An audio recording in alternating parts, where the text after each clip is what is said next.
Précis de théologie ascétique et mystique de Tancret, suite. De la vertu de prudence. Nous exposerons sa nature, sa nécessité, les moyens de s'y perfectionner. Premièrement, sa nature. Pour la mieux comprendre, donnons sa définition, ses éléments constitutifs et ses espèces. Définition. C'est une vertu morale et surnaturelle qui incline notre intelligence à choisir en toutes circonstances les meilleurs moyens pour atteindre nos fins en les subordonnant à notre fin dernière. Ce n'est donc ni la prudence de la chair, ni la prudence purement humaine, c'est la prudence chrétienne. Ce n'est pas la prudence de la chair. Celle-ci nous rend ingénieux à trouver les moyens d'atteindre une fin mauvaise, à satisfaire nos passions, à nous enrichir, à parvenir aux honneurs. Elle est condamnée par saint Paul parce qu'elle est l'ennemie de Dieu en révolte contre sa loi et l'ennemi de l'homme qu'elle conduit à la mort éternelle. Ce n'est pas non plus la prudence purement humaine qui recherche les moyens les meilleurs pour atteindre une fin naturelle sans les subordonner à la fin dernière, comme la prudence de l'industriel, du commerçant, de l'artiste, de l'ouvrier, qui cherche à gagner de l'argent ou de la gloire sans se préoccuper de Dieu et du bonheur éternel. À cela, il faut rappeler qu'il ne sert à rien de conquérir le monde entier s'ils perdent leur âme. C'est la prudence chrétienne qui, s'appuyant sur les principes de la foi, ramène tout à la fin surnaturelle, c'est-à-dire à Dieu connu et aimé sur terre et possédé dans le ciel. Sans doute la prudence ne s'occupe pas directement de cette fin qui lui est proposée par la foi, mais elle l'a sans cesse devant les yeux pour rechercher à sa lumière les moyens les meilleurs pour orienter toutes nos actions vers cette fin. Elle s'occupe donc de tous les détails de notre vie. Elle règle nos pensées pour les empêcher de s'égarer en dehors de Dieu. Elle règle nos intentions pour éloigner ce qui pourrait en corrompre la pureté.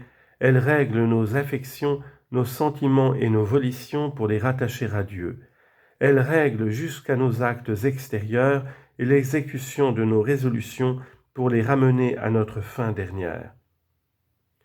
Cette vertu réside à proprement parler dans l'intelligence, puisqu'elle juge et discerne ce qui, dans chaque circonstance particulière, est plus apte à obtenir notre fin. C'est une science d'application qui, à la connaissance des principes, joint celle des réalités positives au milieu desquelles nous devons organiser notre vie.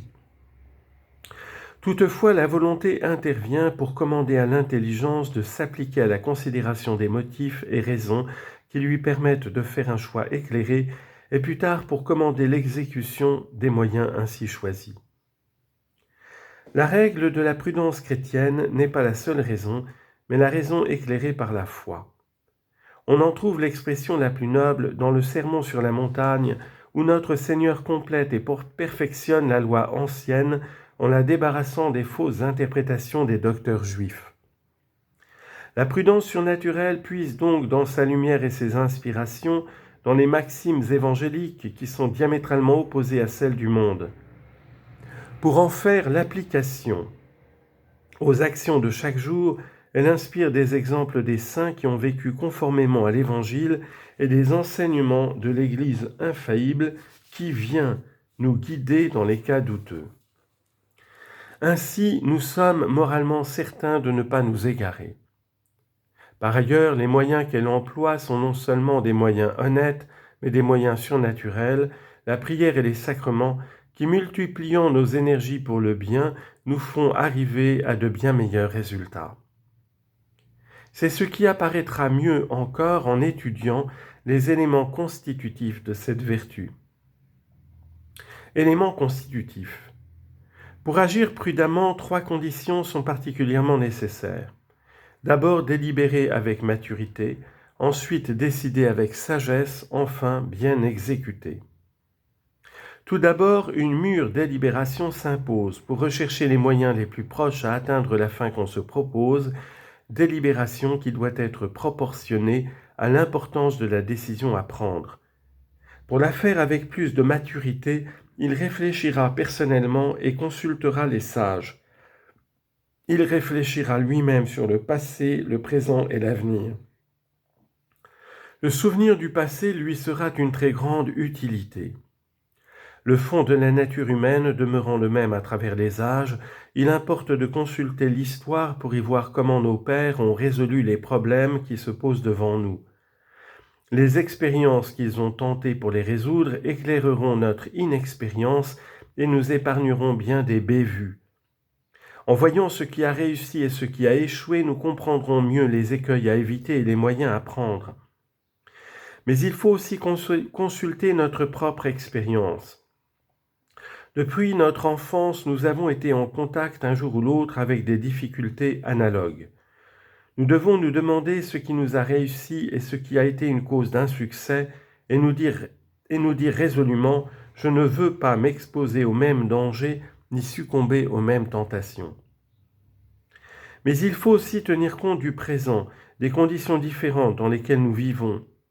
Chaque siècle, chaque homme a ses traits particuliers et nous-mêmes n'avons plus à l'âge mûr les mêmes goûts que nous avions dans notre jeunesse. Ici donc, l'intelligence interviendra pour nous aider à interpréter les expériences passées en les accommodant aux circonstances présentes. Enfin, il n'est pas jusqu'à l'avenir qu'il ne soit prudent d'interroger. Avant de nous décider, il est utile de prévoir, autant que faire se peut, les conséquences de nos actes sur nous-mêmes et sur les autres. C'est par la mémoire du passé et la prévision de l'avenir que nous pouvons le mieux organiser le présent. Pour appliquer tout ceci à une vertu déterminée, la chasteté, l'histoire me rappellera ce qu'ont fait les saints pour demeurer purs au milieu des dangers du monde. Mon expérience me dira quelles furent mes tentations, les moyens employés pour y résister, les succès et les défaillances, et de là je pourrai conclure avec grande probabilité quel résultat aurait dans l'avenir telle ou telle démarche, telle ou telle lecture, telle ou telle fréquentation.